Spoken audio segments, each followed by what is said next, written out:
Hello everyone, welcome to section 6, one of the most fun and mind-opening parts of NLP. In this part, we are going to be discussing about language modeling and n-grams. And guess what? You are already using something which is powered by language modeling daily, and that is ChatGPT. ChatGPT is powered by this basic concept in NLP called language modeling, which we are going to learn in this particular series and section.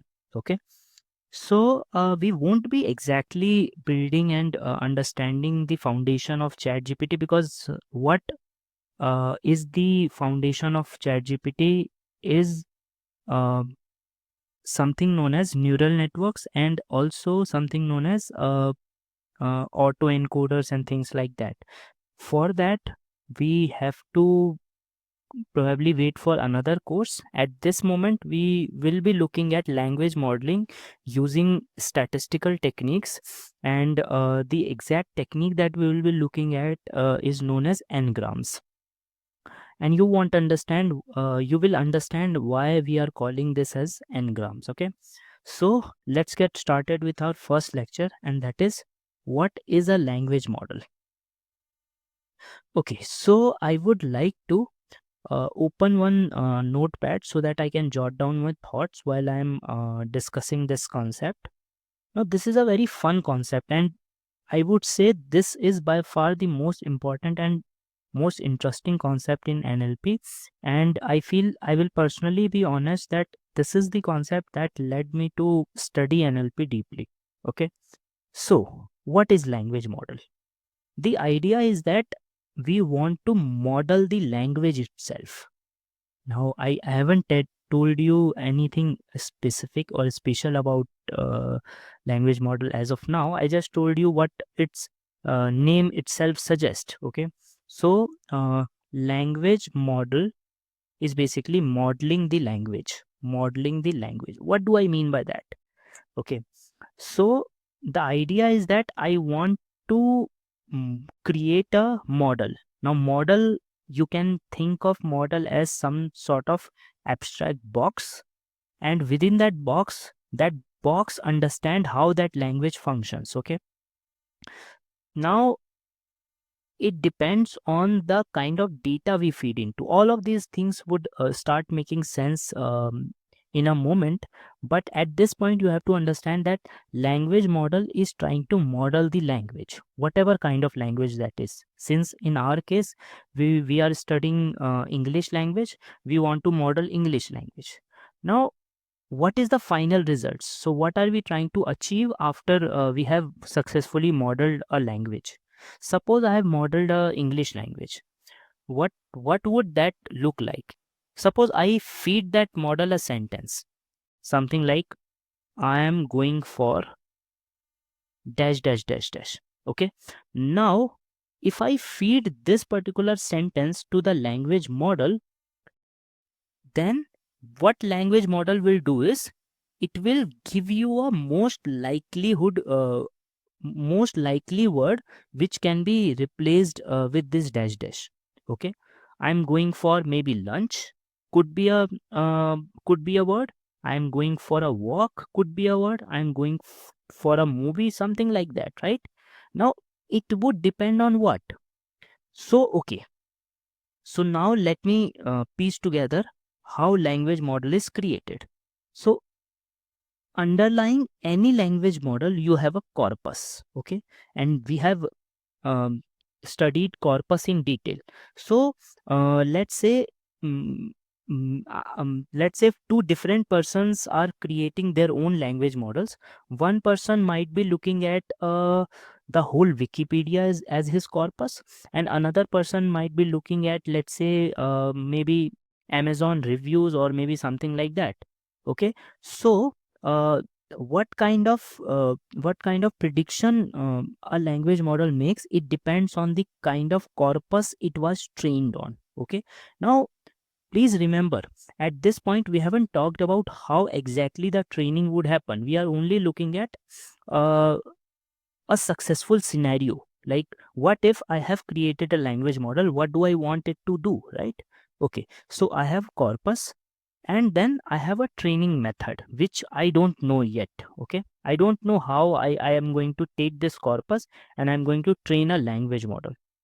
Okay, so essentially with this example, I'm going for a lunch. I hope you understand that the primary purpose of a language model is to predict the next word in a sentence. Now, in NLP, we don't call it a sentence, but rather a sequence of words. Okay, so in a sequence of words, uh, a language model will be able to basically predict the next word. Okay, now how best it does it is another matter. The thing right now, we are concerned ourselves with the definition. So language model is modeling the language, and modeling the language means we have to first of all limit our corpus, because see, we can in English language we have got so many different datas. Okay, we have Wikipedia, we have books, all those books that are out there. So uh, if I want to have a most accurate language model, I would wish that my training include all the text data which is available in the entire universe, but that is not feasible. Hence we have to first of all restrict ourselves with the kind of data that we want to consider. Now here is the interesting part. Suppose you use a corpus of a author, for example Shakespeare. Okay, you use all the books that he has written and you create a language model using Shakespeare. Then guess what? Now you have a method to kind of emulate, to kind of uh, do a Shakespeare like writing, or create new works, generate new works which are sounding just like Shakespeare. Okay, this is a hypothetical idea, and it is a wonderful and it is most fun part. Okay, now the question is the training method, and we will be looking at all those things in a moment. But I want to make sure that you understand what language model is. Okay, so now let's define it properly. Language model predict the next word in a sequence, and sequence is essentially a sequence of words. Okay, so they estimate the probability of a sequence of words. Now what is this line? Okay, so what exactly happens here in a language model? Suppose I give a language model this sentence, this sequence, okay, and nothing else. What it will do is it will calculate something known as conditional probability. Conditional probability. Now it will compute conditional probability of what? It will compute conditional probability of all words which are there in corpus. Okay, we understand this.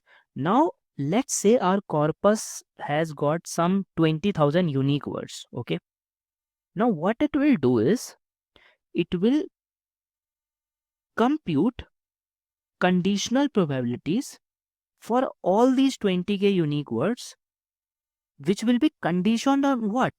So for example, my corpus might have a words like lunch, right? So I will have a probability of lunch, and it will be conditioned. So in statistics, we denote the condition part by this vertical line. It will be conditioned on this whole sequence which is already there. Okay, so we will calculate this probability, and this will be a number between 0 and 1, right? Now this process will be repeated for all the 20k unique words. Okay, now what will happen is we will get a bunch of numbers. So we will get 20k numbers between 0 and 1, right? Now we choose that which is most highest, or which is highest, right?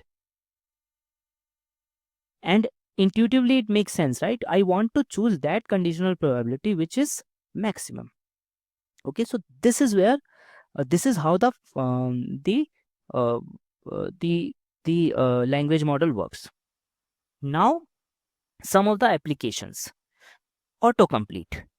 You might have used autocomplete by type when you are typing a message and suddenly a word that you are about to type pops up into the suggestion. That's where uh, one of the application of language model lies. Okay, chatbots. Now, how precisely we can use language models to create chatbots? That's a topic of discussion. Yeah, for another time, but at this point you have to understand that chatbots are one of the applications of language model. And then we have text generation, so we can generate Shakespeare like text and things like that. Okay, now comes the training method. How can I train the language model? So n-grams are statistical language models we will focus on in this particular section. Okay, so we will deep dive into n-gram models and how n-grams work actually. So I think at this point I would like to maybe give you a official definition, which I think this would work as a official definition. So essentially, so what you can do is you can combine these two lines to give you a definition. That is, a language model estimates the probability of a sequence of words. It's at the heart of autocomplete, chatbots, translation, text generation, and so on. Okay. All right. So I hope it makes sense whatever we discussed in this particular lecture. What we will do in the next lecture is we will introduce you all with the concept of n-grams. Okay, thank you so much for watching this video. Have a nice day. Hi everyone. So in this lecture, I am going to introduce you all to the concept of n-grams. Okay, so let's get started. I would like to open that same exact notes that I prepared in our earlier slide. In earlier slide, I took this example of I'm going for. Okay, okay, and I defined the language model as a problem where I'm looking at a conditional probability of all the words which are present in my corpus, and I choose that word which has the highest probability to be my final prediction, right? So so the idea is that I want to get this word, right? Now how will you logically, if you don't understand about these language models or anything of that sort, how will you logically go for it, solve this challenge? You will start looking at the previous words, right? Like what is used previously, and based on that you can infer what could be a possible prediction here. And that's what n-grams try to do. Let's suppose you only focus on 4. What you are basically trying to do is you are trying to do unigram based prediction. Okay, suppose if you are considering the previous 2 words, you are looking at a bigram based prediction, and so on and so forth. Okay, so trigram and finally n-gram. So I think this brief discussion must have explained you the concept of n-grams. Essentially, it gram means how many words, how many previous words I want to consider for making my prediction. So n-grams are sequence of words used to analyze text. Unigrams are single words, bigrams are pairs of words, trigrams are sequence of 3 words, and n-grams are essentially anything more than 3, right? So this is precisely what we are talking about here, right? How do we predict the next word? How many grams, how many words, previous words we take into consideration? Now, how can I create this bigram, unigram within NLTK? So I'll show you exactly that now. I'll create a new notebook and I'll name this notebook as ngram. Okay. And in NLTK, there is a function called nltk.util import n-grams, and this n-grams you can pass tokens. Okay, so for that we would need to also import word tokenize. So nltk dot tokenize import word tokenize. Now I'll say n-grams, and n-grams takes two arguments, tokens and what kind of n-gram you want to create. 1, 2, 2 for bigram, 3 for trigram. So what I'll do is I'll define tokens, which would be word tokenize of the sentence I'm dealing with. So my sentence was, I'm going for lunch. Now don't think about predicting as of now. I'm looking at a process of training right now, training a language model. Prediction is another step. Okay, so right now I want to feed the corpus to word tokenize and then create n-grams based on that. Okay, so I'm going for lunch. So tokens is this. Now if I do this, it returns me a generator object, and there is a reason for it to return generator, because my corpus can be huge, right? And n-grams do not want to return me a list because it might block my memory. That's why they are returning generator. But since in this case we are only dealing with one sentence which is very small, I can run it. So you see this, these are unigrams, right? Okay, now if I do 2, I'll get bigram. And what it is doing is it is taking 2 words at a time. I am going for and for lunch, right? So it has created this sort of list of uh, list of bigrams, list of pair of words. Okay, so I think that would be it for this video. Now what we will do is we will try to create a language model using these concepts that we learned in the next video. Okay, see you then. Hi everyone. In this particular lecture, we are going to look at how to build a language model. In previous lecture, we only discussed what n-grams are. We did not discuss how to take that n-gram and convert it into a language model. And what was a language model? We defined it in the first lecture. Language model is a black box kind of thing which understands language, and it only understands the language on the corpus that you passed in that training phase. Okay, so the idea here in this particular lecture is to take the n-grams we created in our previous lecture and convert it into something known as conditional distribution. Let's see how can we do that. Let's see. Okay, so what I'll do is I'll open the n-grams notebook that we created in the last class, and let's run this. Let's run this again. So now we can see we have a bigrams list. So what I'll do is I'll save this into a bigram list. Okay, now I have a bigram list.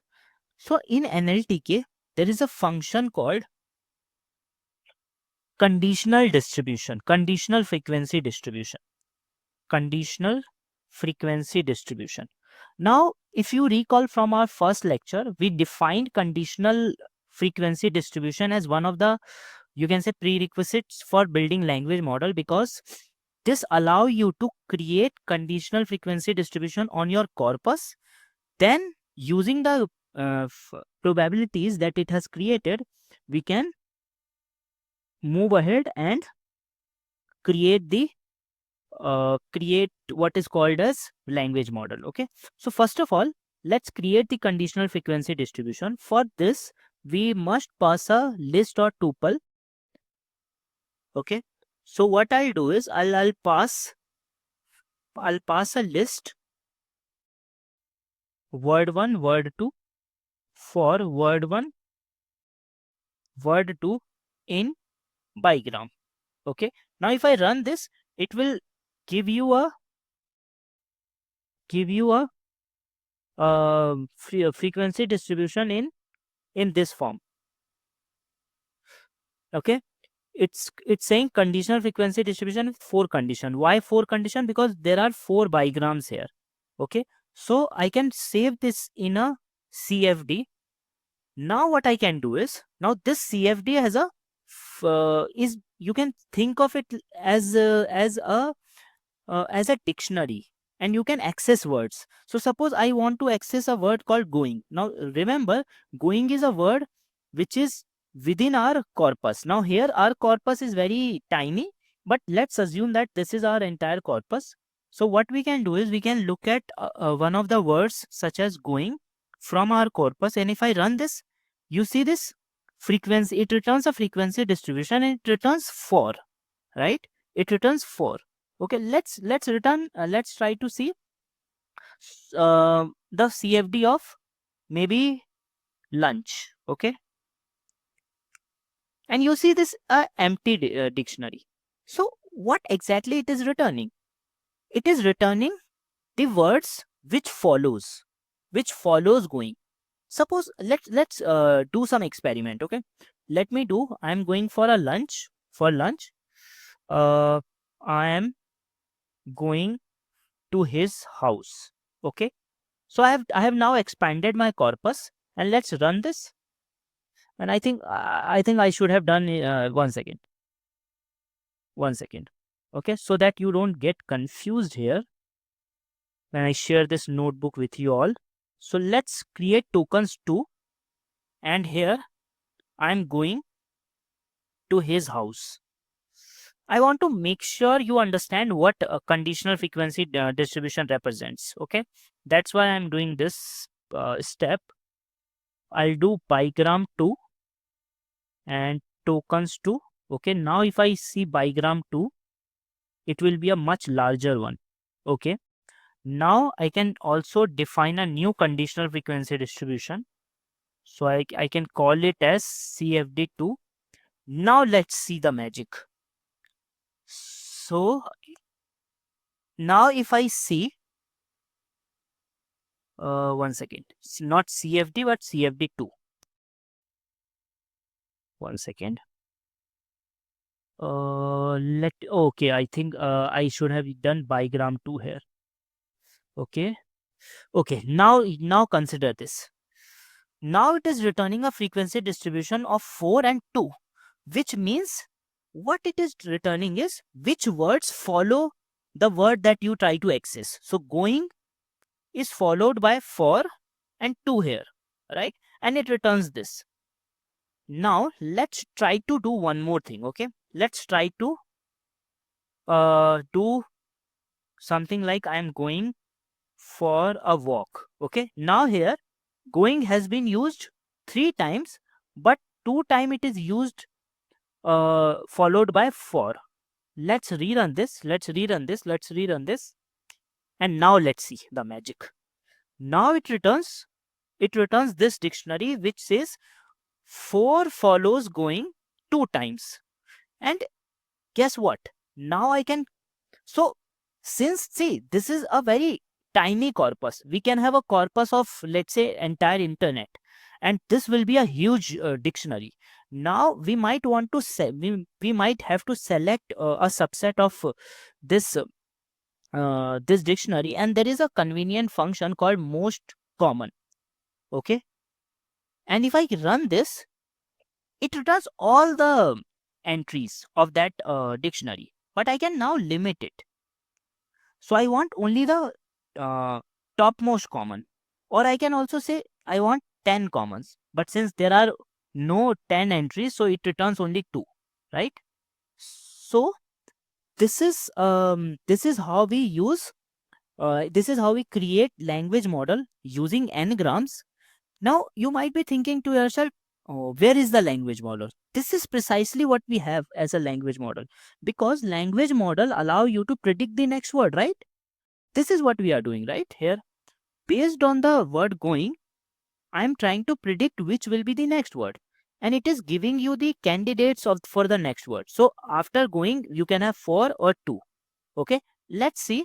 I want to understand which word will appear after lunch. Let's see. And it will only return those words which are within the corpus. Okay, it is so the language model is as good as your corpus. So there is the concept of garbage in and garbage out. So you see this, it says only dot will return because lunch has been used only one time within our corpus, and that's why it has not learned enough probabilities and frequencies for our problem. Okay, so in this lecture we have built a very simple language model. And what we are going to do in the next lecture is we are going to take the concepts that we learned in this lecture and try to create a function which would generate text. Okay, and also we are going to try to use that function to generate some text using real world corpuses like Shakespeare. Okay, so I hope you are excited. I'll see you in the next lecture. Hello everyone, welcome to this new lecture. In this lecture, we are going to generate text using n-grams.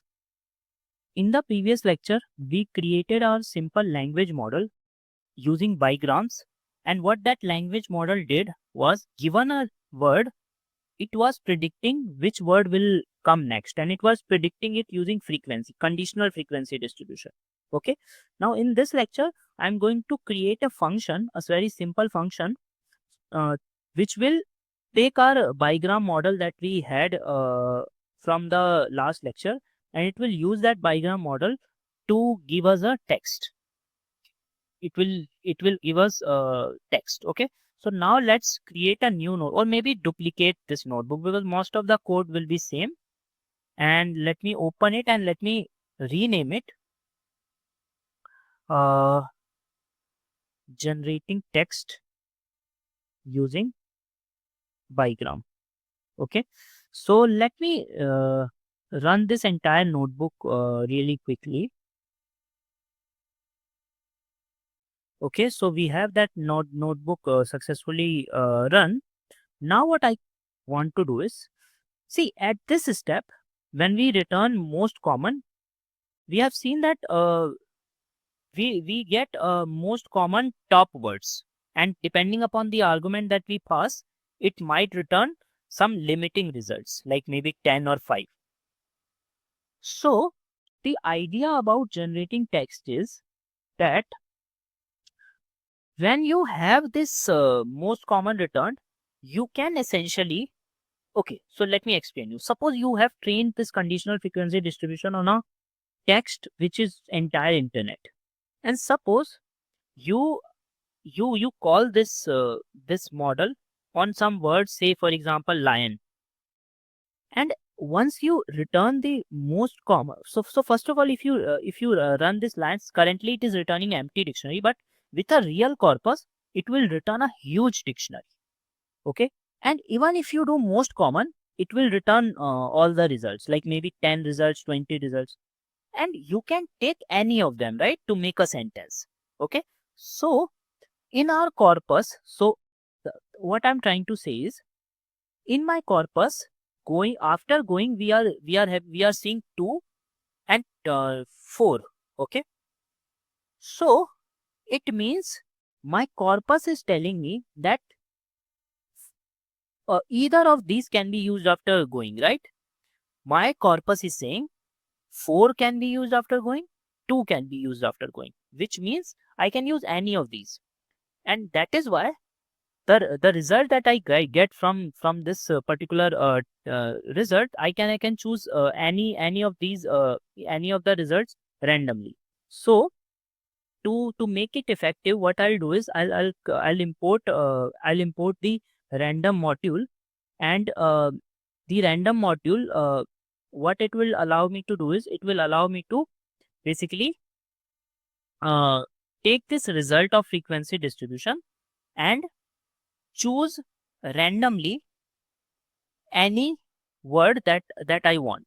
Okay, so 1 second, so let me do one thing. Let me start by the start let me start the process of creation of the random word. One second. Okay. So yeah, so I think this makes sense. So what I'll do is, after importing this random module, what I can do is I can start with a generate text function. Generate text function. Now with this generate text function, I will be having a final return statement. So what I'll do is, in this generate function, I want to have a conditional frequency distribution as an argument, and I want to have a start word. This is very important. The start word is very important, and also a length is very important. So I will pass a default value of length as 15. So what I'll do is, I'll I'll define word as start word, and final result will start using this word only. Okay, and then I'll loop through it. How many times I will loop through it? 15 times. Okay, so now what I'll do is, I'll first of all check if my word is in the CFD that we passed. Let me show you something. Okay, so this CFD2 works like a dictionary. I can check whether a given word exists in this dictionary or not. So you see 4 exists in this dictionary. But if any word which is not in our corpus, if I pass that, that will return as false. So I would like to see if my word is in the FD, and if it is not in the FD, I would like to break this loop. Okay, one second. Okay, so now if the word is in the FD, which means I can do something like CFD, and I can pass the word, I can get most common, and let's suppose I will have a real corpus which will be huge. Let's suppose I want to return the most common and take random from this particular list, because this returns list, right? If you recall, most common returns a list. So I can choose a random word from this list. So I'll do random dot choice from this list, and since one choice will be a tuple, and this tuple will have a word, the next word, and the frequency, I want to choose the word only. So once I have chosen a random word, the next step would be to store it into the word. So essentially, I am starting with the word, and I'm rewriting it again and again. And finally, when this word is done, I'll append this word in the result. Okay, and in the next iteration, word will be modified, which means, so in the first iteration, word will be start word, and in the second iteration, word will be a new word which has been chosen from it, which means it will, so okay, so let's say I start with going. So it will look at all the most common words after going, and it will replace it with it will append the result, maybe going for, and then it will look at this for in the next iteration. Let's say I'm going for walk, and then in the next iteration it will look at walk, and so on, and it will continue up to the number of iteration has not been completed. Okay, so now finally what we can do is, we can join the results, because results currently is a dictionary. Now let's test out this function generate text, and let's call it with maybe going itself. Currently you won't be seeing very good result. Let's see, because my, okay, I did not pass the CFD part, CFD2. So you see this going for lunch and then dot, because my corpus after lunch, my corpus has dot, and that is why it has predicted dot, and then after dot my corpus has only I. Okay, so going for lunch, I am going to his house, I am going to his house. So you also see this this is potentially a problem, because dot has resulted in a continuous loop. So after dot, it always starts you know kind of repeating its own pattern. So I hope it makes sense. Now what we are going to do in the next lecture is we are going to take our existing functionalities that we have written, and we are going to generate some real text using some real corpuses like Shakespeare or Gutenberg. Okay, so thank you so much. Let's move on to the next lecture. Hello everyone. So in this lecture we are going to use that function that we created with in our previous lecture to generate some real text data using some real corpus like Shakespeare and Austen Emma. So what I'm going to do is I'm going to quickly duplicate this notebook which we created in our earlier lecture, and let's open it and rename it. I'll name this notebook as generating text using real corpus. Okay, so once we have this notebook, and since most of the code is going to remain same, we just need to load the code for for taking that text state, to taking that corpus and loading that corpus within this notebook. And once I have that corpus, what we can do is we can call the function generate text on top of the corpus that we are going to define here. Okay, so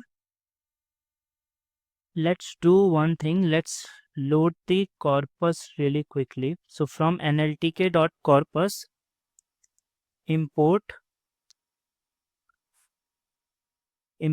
So first of all, what I will do is I'll show you the text generation using Austen Emma, and then using Shakespeare's work. Okay, so first we will have to load the Gutenberg, and Gutenberg will allow us to load these text resources. Okay, so yeah, so once I have this function loaded, what I'll do is I'll be able to load the words. And let me, okay, before even loading the words, what I'll do is I'll uh, I'll quickly look at the file IDs to decide which work I am going to uh, take into consideration. So let's first of all do this process for Austen Emma text. And yeah, so we have the words. Okay, so we have the words, and at this point you can go ahead and do the token cleaning process. Because see, if you recall from our earlier lecture, while generating the text, we noticed this pattern where after every dot we were repeating that same exact sentence. If you don't want that to happen, what you can do is you can go ahead and remove all the punctuations from your token list. That will allow you to take that will allow you to basically not consider the punctuation while the generation is going on. But that has some other consequences which might not be good for generation process, because what will happen is you won't be having any punctuation at all in the final generated text, which might not look good. Okay, so again, both sides have its own merits and demerits. So what we can do is we can take these words, and let's do the first level of cleaning. And that essentially means we want to lower the text and also take only the alphanumeric. So what I'll do is I'll create a words filter list, and I'll just simply loop through this. So for word in words, if word dot is alpha, then only I'll consider this in this in this particular list. And one more thing, you might decide to remove stop words, but I don't think for text generation it is required that much. Although for a sentiment analysis project, you might consider removing stop words, but it's not required for a text generation, because in text generation stop words play a important role. So yeah, so once I have the words filter list, one second, for words, yeah, words is not defined, one second. So I'll do this, and let's rerun this. Is alpha. Okay, so yeah, so we have the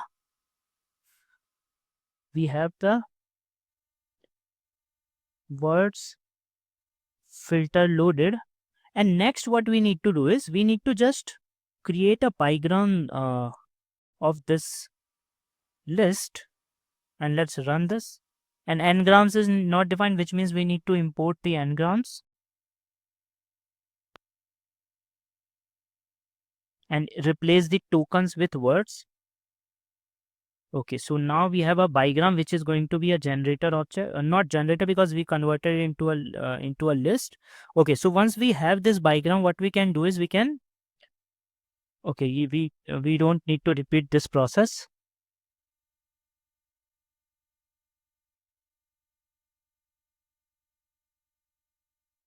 Okay, so once we have this process, what we can do is we can call this conditional frequency distribution on the bigrams list that we just created. Okay, so I'll run this, and we have a CFD ready. And after we have a CFD ready, I'll I'll copy the function which we created to generate text in the previous lecture and use that to start generating. So let's do one thing. Let's look at a word from the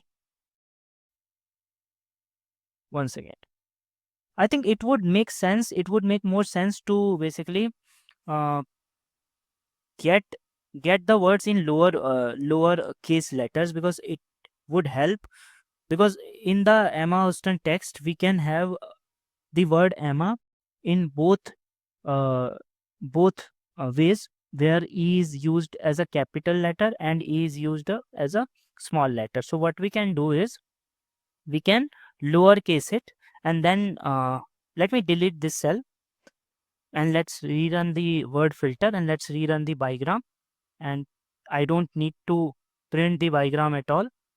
So yeah, so once I have the generate, let me call it on Emma only.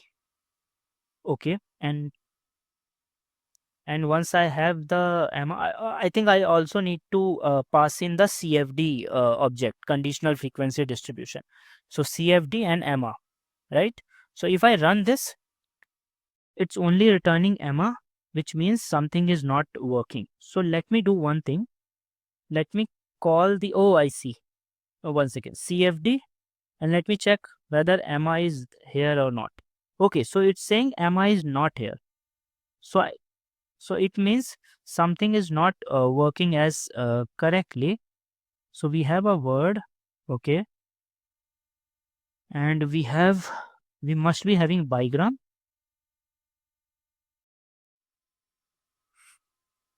Okay, okay, so we okay, let's see whether we have in CFD maybe for. Okay, yeah, we have the CFD. Okay, let's do one thing.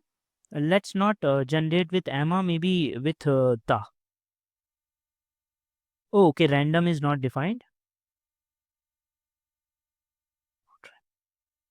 Okay, so when we loaded the, so the scene as insincere as loud, and the reason why not have neither comprehend why he likes. Okay, so this sentence of 15 words it makes some sense, but it does not make sense, and that's the fun part of it, right? That's the fun part of doing this entire process. Okay, let me do one thing. Let me organize this code a little bit. Okay, so that I can quickly create a Shakespeare text as well. Okay, so I'm just organizing this whole code in a more structured manner. Okay, okay, so I'll delete this cell, and what I'll do is I'll paste this code here. Let me organize the imports as well, and you can skip this part. Obviously, you don't want me to you don't want to look at me organizing the code. So yeah, so you can skip this entire beast that I'm doing here. Okay, so once I have that, what I can do is, okay, now what I have is I have these imports. I have Gutenberg.fields, and now what I'll do is I'll define a file name. Gutenberg file name is equal to, and here I will replace it with Austin Emma. Okay, and here I'll replace it with Gutenberg file name, which means now I can simply replace this Gutenberg file name and it will work. Okay, just like that. And let's do this generate text the here. Okay, so yeah, so I think our code base is ready. Now we can try it out with several different texts at the same time. Okay, so let's first of all try it with whether it works with, and let me do one thing. Let me restart kernel and clear output of all cells, so that anyone who runs this code for the first time, they are able to run it. Okay, let me run it. Okay, let me run the imports.